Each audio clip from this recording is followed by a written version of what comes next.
Queridos amigos, estamos iniciando o nosso programa A Caminho da Luz, o programa que toda sexta-feira vai para o ar pela Rádio Clube de Itapira e também pela TV A Caminho da Luz. Nosso abraço aos nossos ouvintes, aos nossos telespectadores, um abraço muito carinhoso ao nosso irmão o Maguila, um nosso abraço carinhoso ao Gabriel, os dois cuidando um da TV, o outro da rádio.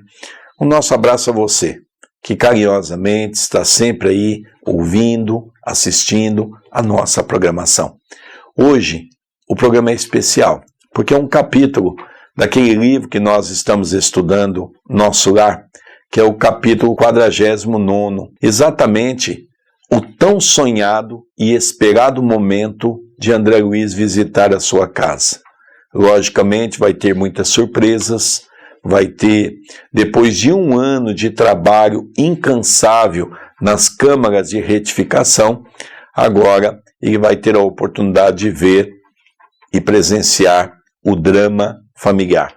Gostaria que você acompanhasse conosco para ver como é difícil nós lidarmos ainda com as dificuldades no campo da família. Mas antes disso, nós gostaríamos de um abraço carinhoso ao Júnior, do Mois Pneu, também um abraço carinhoso ao João, lá da Casas Baioc da 15, e um abraço carinhoso ao José e também ao Rodrigo, da JF Telecom. Mas antes, não poderíamos deixar de cumprimentar o nosso querido André Luiz e que o André Luiz possa cumprimentar os nossos ouvintes e os nossos telespectadores. Tudo bem com você, André Luiz? Tudo bem sim, querido Sérgio, que alegria. Mais uma oportunidade, iniciarmos o programa Caminho da Luz e com esse livro tão fascinante que é o livro Nosso Lar. Que Deus, o nosso Pai, possa nos inspirar e abençoar a todos que estão nos ouvindo e assistindo. Nós vamos então começar a leitura do capítulo 49, Regressando à Casa. Vamos acompanhar? Imitando a criança que se conduz pelos passos dos benfeitores, cheguei à minha cidade, com a sensação indescritível do viajante que torna ao berço natal depois de longa ausência. Sim, a paisagem não se modificara de maneira sensível. As velhas árvores do bairro, o mar, o mesmo céu, o mesmo perfume errante, embriagado de alegria. Não mais notei a expressão fisionômica da senhora Laura, que denunciava extrema preocupação, e despedi-me da pequena caravana que seguiria adiante. Clarencio abraçou-me e falou: "Você tem uma semana ao seu dispor. Passarei aqui diariamente para revê-lo, atento aos cuidados que devo consagrar aos problemas da reencarnação de nossa irmã. Se quiser ir a nosso lar, aproveitará minha companhia. Passe bem, André." Último adeus, a dedicada mãe de Lísias, e me vi só, respirando o ar de outros tempos a longos haustos. Não me demorei a examinar pormenores. Atravessei serenamente algumas ruas, a caminho de casa. O coração me batia descompensado à medida que me aproximava do grande portão de entrada. O vento, como outrora, sussurrava carícias no arvoredo do pequeno parque. Desabrochavam azaleias e rosas, saudando a luz primaveril. Em frente ao pórtico, obstentava-se garbosa a palmeira, que com Zélia eu havia plantado no primeiro aniversário de casamento. Ébrio de felicidade, avancei para o interior. Tudo, porém, denotava diferenças enormes. Onde estariam os velhos móveis de Jacarandá? E o grande retrato no qual, com a esposa e os filhinhos, formávamos gracioso grupo? Alguma coisa me oprimia ansiosamente. Que teria acontecido? Comecei a cambalear de emoção. Dirigi-me à sala de jantar, onde vi a filhinha mais nova, transformada em jovem casadora, e quase no mesmo instante vi Zélia, que saía do quarto, acompanhando um cavalheiro que me pareceu médico à primeira vista. Este capítulo é um capítulo que nós notamos, nós que temos a oportunidade de participar, por exemplo, do trabalho de desobsessão, nós notamos que esse capítulo é um capítulo que vem a calhar com uma atividade quando você conversa com o espírito que às vezes ele não sabe que desencarnou, às vezes ele não sabe que já não tem mais o corpo físico. É um capítulo significante, porque o que André pensou que iria encontrar na sua casa? A companheira chorando de saudade, os filhos da mesma maneira. Pensou que a casa estava do mesmo jeito que ele havia deixado, porém é importante nós relembrarmos. Vamos fazer um cálculo rápido. André Luiz ficou de 8 a 9 anos no umbral. Depois foi recolhido na cidade de Nosso Lar, mais 1 ano de tratamento. Então já dá de 9 a 10 anos. Aí ele começou a se inscrever no trabalho. Até que ele começasse a trabalhar e tivesse esse 1 ano de trabalho, vamos colocar 1 ano e meio, 2 anos. Foram no mínimo 12 anos que se passou do desencarne de André Luiz até a oportunidade que ele estava tendo de regressar ao lar.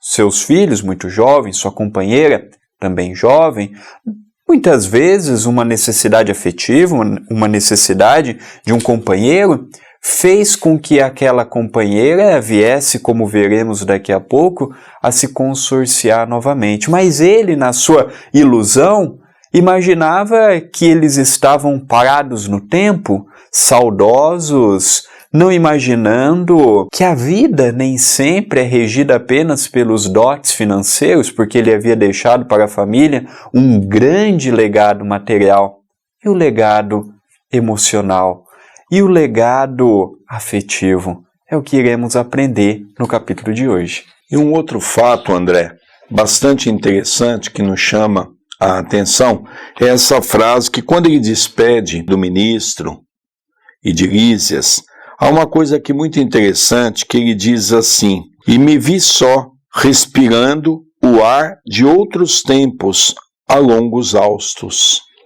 Veja, um ar de longos tempos, a longos haustos. Isso quer dizer que ele então sentiu, primeiro, a dificuldade do ar. Por quê? Porque o nosso ar na crosta é mais pesado. E aonde ele estava é um ar mais purificado. O ar se compõe também das vibrações deletérias que nós emitimos, aonde isso tudo fica aprisionado ao ambiente. Um outro fato que nos chama a atenção, que o André muito bem esclareceu para nós, é que André Luiz havia esquecido que quando ele desencarnou, os seus filhos eram pequenos e a sua esposa era uma jovem, relativamente jovem. Então ele em nenhum momento chegou a ponderar a ideia de que a esposa poderia casar-se novamente. Ele tinha na sua concepção daquilo que ele viu em Nosso Lar, que a esposa iria cuidar dos filhos, iria desencarnar, para que amanhã eles pudessem reencontrar no mundo espiritual. Mas o que ele vai ver não é bem essa situação. Uma coisa que chama a atenção é que quando Clarencio despede dele, diz: olha, se você, por algum motivo, quiser retornar ao nosso lar, eu passo aqui todos os dias e você pode ir comigo, mas você tem 1 semana para ficar aqui. Quer dizer, ele não percebeu a advertência, ele não percebeu que talvez ele não poderia ficar ali a semana toda, porque ele não teria condições de compreender de uma maneira imediata todo aquele quadro no campo familiar. Bom, ele já se depara com uma situação, viu uma filha, viu Zélia. Logicamente, como ele mesmo disse, seu coração bateu mais forte. Mas Zélia estava acompanhada de um médico. Se o médico e Zélia estavam saindo do quarto, quem estava no quarto? Logicamente, ele mesmo conta a sua apreensão. Ele ficou apreensivo, ele ficou agitado. O que está acontecendo nessa casa? Porque ele poderia esperar tudo, menos esperar que Zélia poderia ter se consorciado novamente, ou seja, casada novamente. Vamos ver um pouco mais? Gritei minha alegria com toda a força dos pulmões, mas as palavras pareciam reboar pela casa sem atingir os ouvidos dos circunstantes. Compreendi a situação e calei-me desapontado. Abracei-me à companheira com o carinho da minha saudade imensa, mas Zélia parecia totalmente insensível ao meu gesto de amor. Muito atenta, perguntou ao cavalheiro alguma coisa que não pude compreender de pronto. O interlocutor, baixando a voz, respondeu respeitoso: só amanhã poderei diagnosticar seguramente, porque a pneumonia se apresenta muito complicada, em virtude da hipertensão. Todo cuidado é pouco. O Dr. Ernesto reclama absoluto repouso. Quem seria aquele Dr. Ernesto? Perdia-me no mar de indagações, quando ouvi minha esposa suplicar ansiosa: mas, doutor, salve-o, por caridade, peço-lhe, não suportaria uma segunda viuvez. Zélia chorava e torcia as mãos, demonstrando imensa angústia. Um corisco não me fulminaria com tamanha violência. Outro homem se apossara do meu lar? A esposa me esquecera? A casa não mais me pertencia. Valia a pena de ter esperado tanto para colher semelhantes desilusões? Corri ao meu quarto, verificando que outro mobiliário existia na alcova espaçosa. No leito estava um homem, de idade madura, evidenciando melindroso estado de saúde. Ao lado dele, 3 figuras negras iam e vinham, mostrando-se interessadas em lhe agravar os padecimentos. Aqui, André, eu acho que vale a pena nós pararmos, refletirmos um pouco, não é? Porque ele, num certo momento, ele se revolta.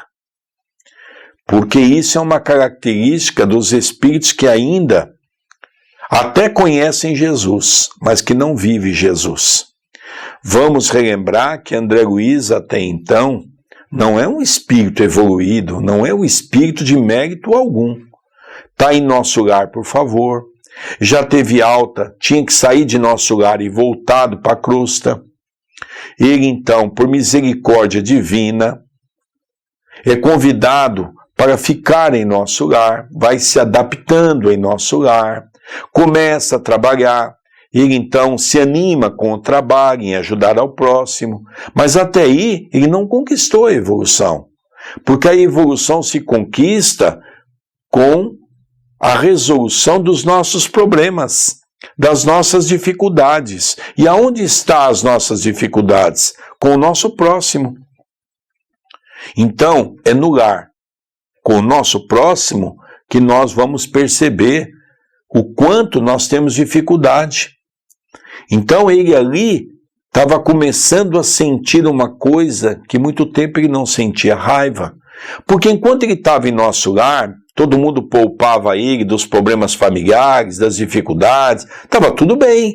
Ele era como uma criança, acreditava que a esposa estava chorando por ele, acreditava que os filhos ainda tinham aquela saudade e lembrança do pai.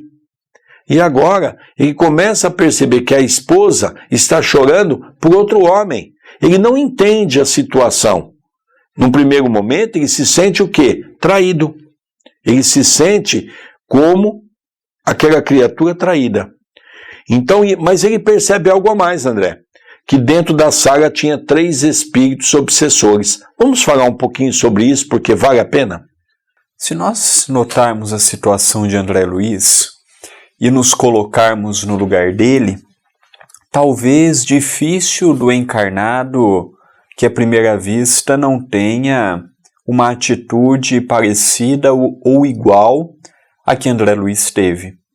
Nós ainda estamos muito preocupados com o rótulo meu esposo, minha esposa, meu filho, minha filha, meu carro, minha casa, meu trabalho, meu corpo, e nós muitas vezes não percebemos que nosso nada é. Tudo pertence a Deus, e pela sua generosidade, pela sua grandeza, pela sua paternalidade, pela sua amizade irrestrita, Ele procura nos dar o melhor, e que possamos caminhar procurando o melhor. Então, André Luiz, a visão que ele teve, o sentimento que ele teve, é um sentimento que muitos de nós que estamos assistindo e ouvindo neste momento, poderíamos também ter. Mas só que nesse capítulo nós vamos ver que ele já começa a se deparar com um homem velho, que é este homem que mostra no início do capítulo, perguntando se valia a pena o esforço de estar ali, perguntando se era aquele o papel da sua companheira, mas ao mesmo tempo nós vamos ver que ele nota 3 entidades que revezavam-se em perturbar, em agravar a situação daquele novo companheiro de sua esposa. Então nós vamos ver que ele está num dilema. O que eu faço? Eu ajudo este nosso irmão ou eu ajudo esses 3 alimentando pensamentos de ódio, rancor? E aí, o que eu faço? Eu faço o que eu aprendi em nosso lar ou eu sigo o velho André Luiz de sempre? E ele começa a se debater no que é para fazer, no que não é para fazer, no certo e no errado. Vamos ver um pouquinho mais? De pronto, tive ímpetos de odiar o intruso com todas as forças. Mas já não era eu o mesmo homem de outros tempos. O Senhor me havia chamado aos ensinamentos do amor, da fraternidade e do perdão. Verifiquei que o doente estava cercado de entidades inferiores, devotadas ao mal. Entretanto, não consegui auxiliá-lo imediatamente. Assentei-me, decepcionado e acabrunhado, vendo Zélia entrar no aposento e dele sair, várias vezes, acariciando o enfermo com a ternura que me coubera noutros tempos. E depois de algumas horas de amarga observação e meditação, voltei cambaleante. A sala de jantar, onde encontrei as filhas conversando, sucediam-se as surpresas. A mais velha casara-se e tinha ao colo o filhinho. E meu filho, onde estaria ele? Zélia instruiu convenientemente uma velha enfermeira e veio palestrar mais calmamente com as filhas. Vim vê-los, mamãe, exclamou a primogênita, não só para colher notícias do Dr. Ernesto, como também porque hoje singulares saudades do papai me atormentam o coração. Desde cedo, não sei por que, penso tanto nele. É uma coisa que não sei bem definir. Não terminou.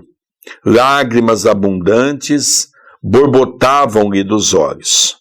Zélia, com imensa surpresa para mim, dirigiu-se à filha autoritariamente. Ora, essa era o que nos faltava. Aflitíssima como estou, tolerar as suas perturbações. Que passadismo é esse? Minha filha, já proibi a vocês terminantemente qualquer alusão nesta casa a seu pai. Não sabe que isso desgosta o Ernesto? Já vendi tudo quanto nos recordava aqui o passado morto. Modifiquei o aspecto das próprias paredes. E você não me pode ajudar nisso? A filha mais jovem interveio, acrescentando: desde que a pobre mana começou a se interessar pelo maldito espiritismo, vive com essas tolices na cachola. Onde já se viu tal disparate? Essa história dos mortos voltarem é o cúmulo dos absurdos. A outra, embora continuasse chorando, falou com dificuldade: não estou traduzindo convicções religiosas. Então, é crime sentir saudade de papai? Vocês também não amam? Não têm sentimentos? Se papai estivesse conosco, seu único filho varão não andaria, mamãe, a praticar por aí tantas loucuras. Ora, ora, tornou Zélia, nervosa e enfadada. Cada qual tem a sorte que Deus lhe dá. Não se esqueça de que André está morto. Não me venha com lamúrias e lágrimas pelo passado irremediável. Aproximei-me da filha chorosa e estanquei-lhe o pranto, murmurando palavras de encorajamento e consolação, que ela não registrou auditiva, mas subjetivamente, sob a feição de pensamentos confortadores. Afinal, via-me em face de singular conjuntura. Compreendi agora o motivo pela qual meus verdadeiros amigos haviam procrastinado tanto o meu retorno ao lar terreno. Angústias e decepções sucediam-se de tropel. Minha casa pareceu-me, então, um patrimônio que os ladrões e os vermes haviam transformado.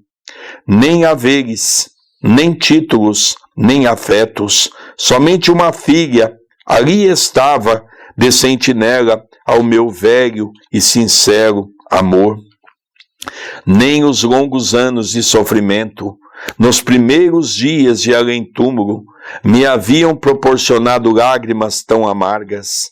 Chegou a noite e voltou o dia, encontrando-me na mesma situação de perplexidade, a ouvir conceitos e a surpreender atitudes que nunca poderia ter suspeitado. O nosso querido Chico dizia que de cada 4 companheiros que desencarnam, 3 não sabem que desencarnaram.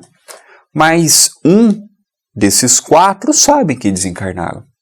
E muitos voltam, depois de um tempo, igual o caso de André Luiz, a ver o seu antigo lar, porque o seu atual lar é no mundo espiritual.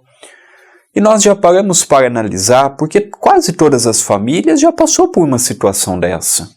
Se não passou com um parente próximo, com um parente distante, se não foi dentro do nosso lar, foi no lar de um vizinho, no lar de um conhecido, no lar de um amigo, nós já paramos para analisar pela nossa pouca compreensão da vida além da morte, como que muitas vezes nós nos distanciamos desses espíritos que desencarnaram, pela qual nós ainda alimentamos um amor muito grande. Essa mãe, de uma maneira irrefletida, ela alimentou um sentimento de animosidade contra o próprio pai, proibindo muitas vezes conversas e relembranças em torno do pai que havia desencarnado de uma maneira abrupta. Pouco tempo a doença lhe levou à desencarnação. Quantos lares não passam por isso? Quantos doutores Ernestos nós não vemos na atualidade?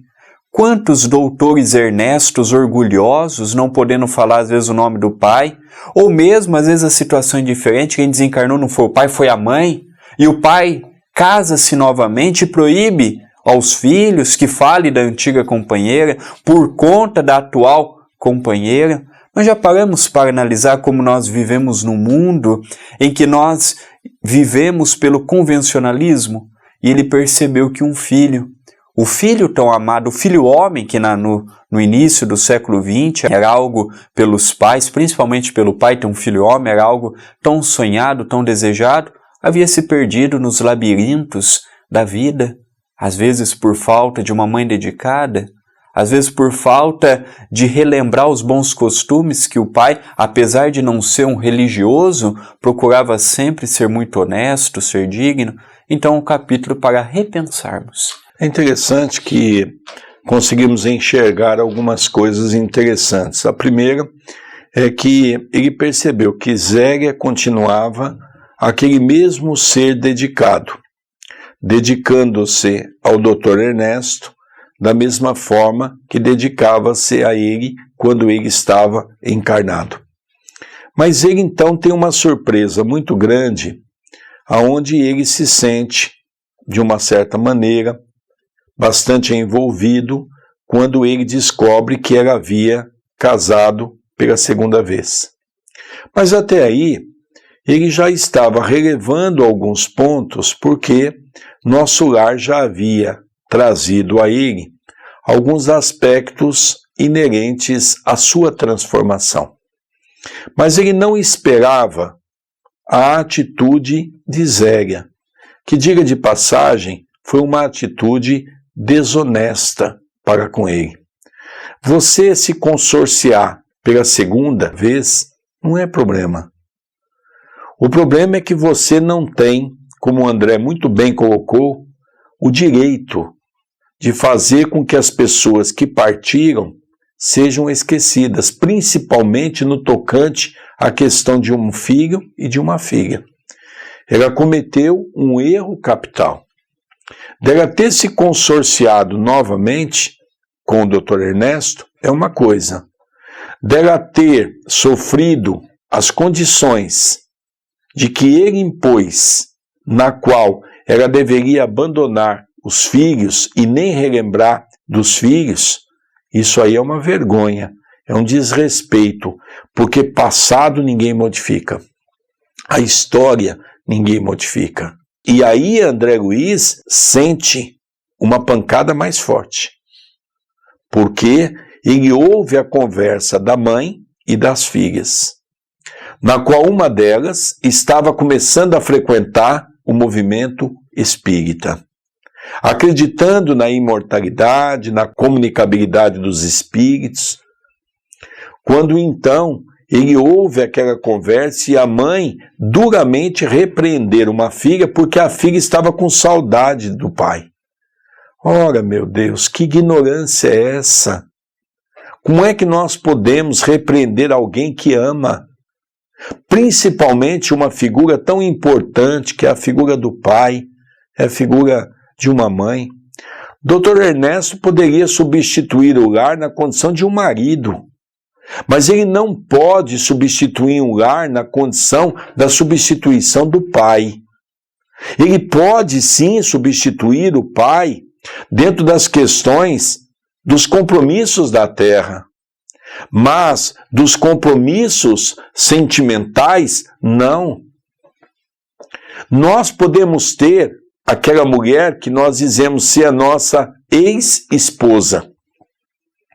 É verdade que as mulheres dizem, aquele é o meu ex-marido, mas nós não podemos admitir a ideia de termos ex-filhos. Os filhos é eterno.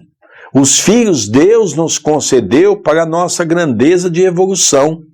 Também não é nosso, mas é aquele que está muito perto de todos nós. Por isso, esse foi um erro gravíssimo. Ela teve que colocar esse indivíduo, que eu chamo de indivíduo, porque isso não é uma pessoa que tem sentimento, dentro do lar que não lhe pertencia, obrigou a vender todos os móveis, tirar todas as fotografias para satisfazer e, ao mesmo tempo, entendendo que o passado lhe incomodava. O passado daquela família na qual ele não respeitou. E por ele não ter respeitado, é simples compreender porque ele estava no leito e porque havia 3 sentinelas, espíritos bastante trevosos, fazendo a cabeceira da sua cama. É a chamada a doença oculta. Ele, na verdade, não estava tão doente. Não. Ele estava sob um domínio das trevas, o chamado processo obsessivo. E a doença dele estava se agravando. Os espíritos inferiores podem nos levar ao desencarne? Sim. Deus permite? Sim. Desde que nós não vigiemos o nosso pensamento. Desde que nós, desequilibrado por essas ações, como o Dr. Ernesto, de ser orgulhoso, vaidoso, egocêntrico, egoísta, invejoso, fez com que ele atraísse esses espíritos igual a ele. Eu acho tão interessante nós falarmos dos obsessores como inimigo.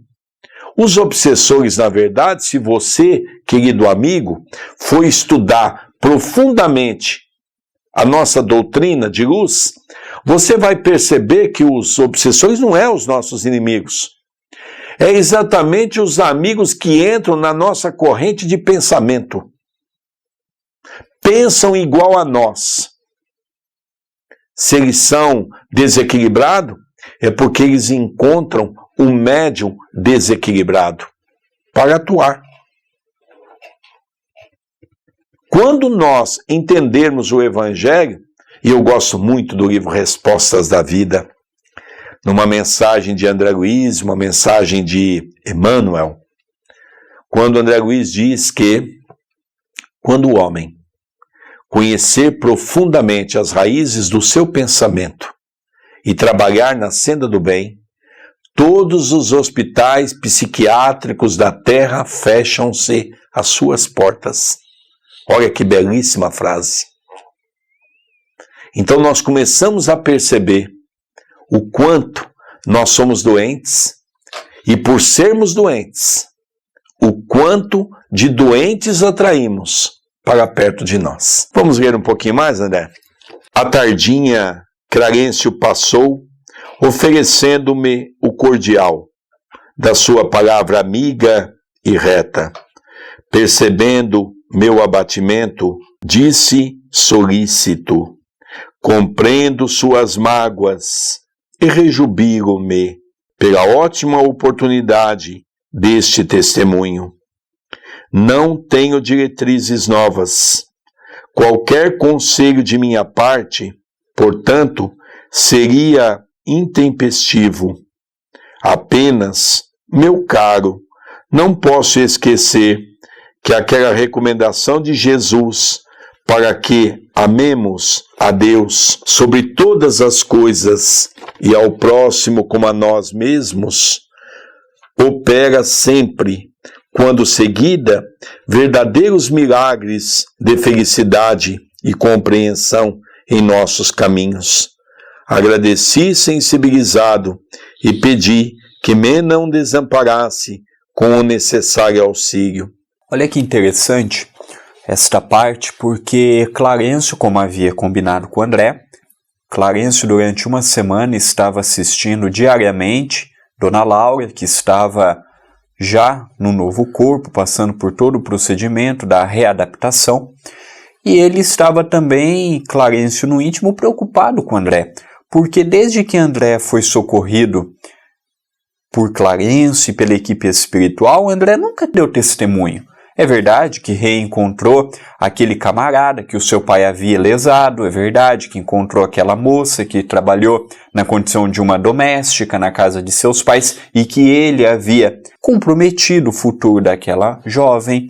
E mesmo assim ele não havia passado por testemunho, por grandes dificuldades. E Clarencio naturalmente ficou receoso. Como é que vai ser esse testemunho? Será que ele vai, depois de 1 ano e pouco, 2 anos, em que ele esteve habituado à prece, à oração, a conversas edificantes, será que ele vai conseguir vencer aquele homem velho, prepotente, do orgulho, do egoísmo? Então, foi também para o espírito de André Luiz um teste, até mesmo para vermos se ele teria condições ou não de alçar voos maiores na cidade de Nosso Lar. Também, André, logicamente, os espíritos superiores sabem da nossa fraqueza.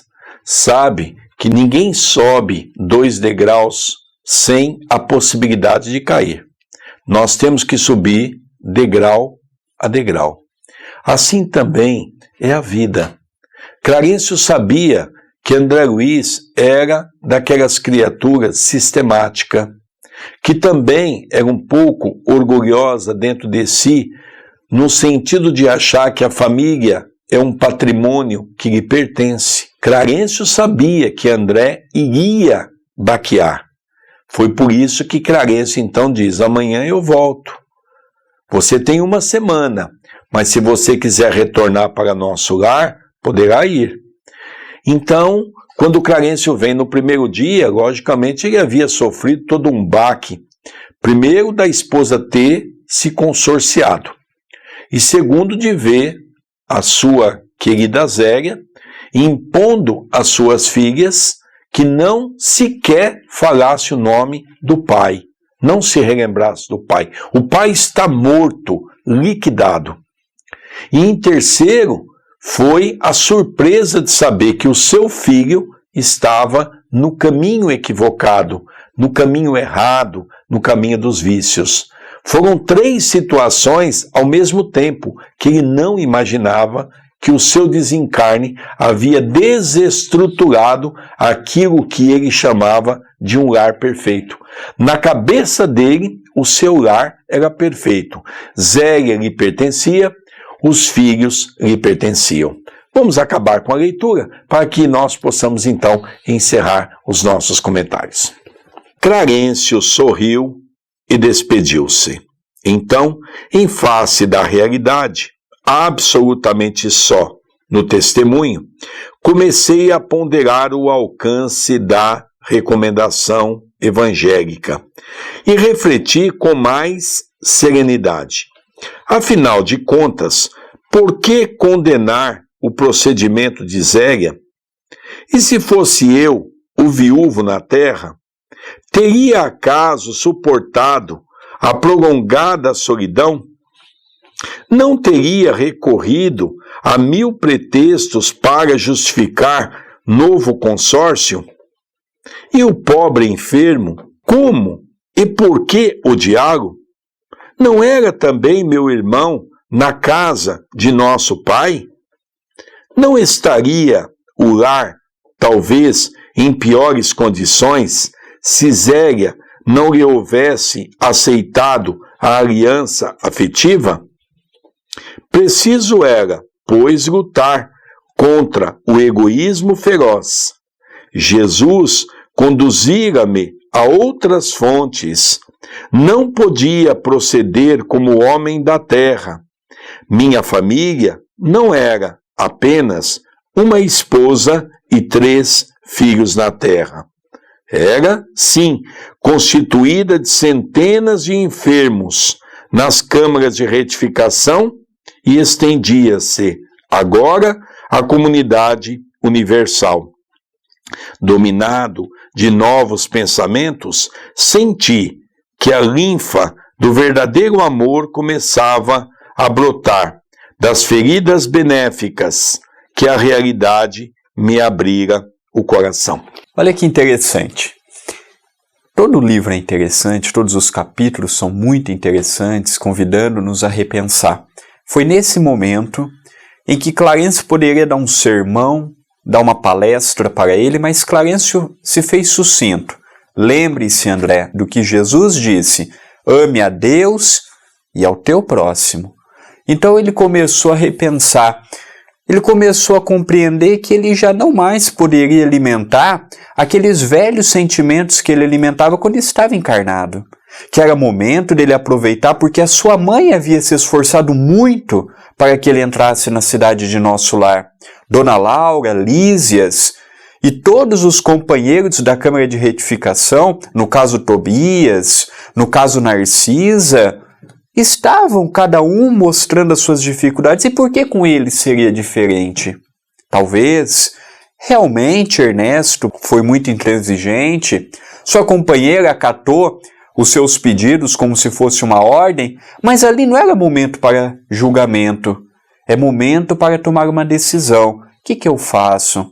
Com certeza, Clarencio estava certo, é momento de vermos a todos como irmãos. Um outro fato que me chama a atenção é o quanto o Espiritismo traz para nós, até mesmo diante dos momentos difíceis, o quanto a doutrina espírita nos traz o consolo, a esperança. A doutrina espírita, no seu bojo, na sua fonte principal de conhecimentos, nos traz a lei da vida diante da natureza e nos faz compreender que muitas vezes, diante das dificuldades que avassalam o nosso coração, onde antes nós perdíamos a paciência, desequilibrávamos conosco e com o próximo, imaginava que Deus havia nos abandonado, não tínhamos mais fé e nenhuma crença religiosa, nós começamos a entender que o Espiritismo é vida e que o Espiritismo, nesses momentos, interage junto de nós, trazendo força e coragem para suportarmos esses momentos difíceis. André, estamos no final do programa. Gostaria que você passasse os nossos meios de comunicação, os nossos meios para interagir com os nossos telespectadores e os nossos ouvintes da Rádio Clube. Adicione através do Facebook. Procure por Sérgio Vilar e procure também por mim, André Luiz Chiarini Vilar. Quem está acompanhando pela TV A Caminho da Luz, o Gabriel, o editor, está colocando em sua tela o link. Você que está ouvindo, digite no busca da ferramenta do Facebook por Sérgio Vilar, Vilar com 2 L's, e por André Luiz Chiarini Vilar. Queridos amigos, não sai daí não. Já retornaremos com um novo bloco. Que Jesus nos abençoe a todos.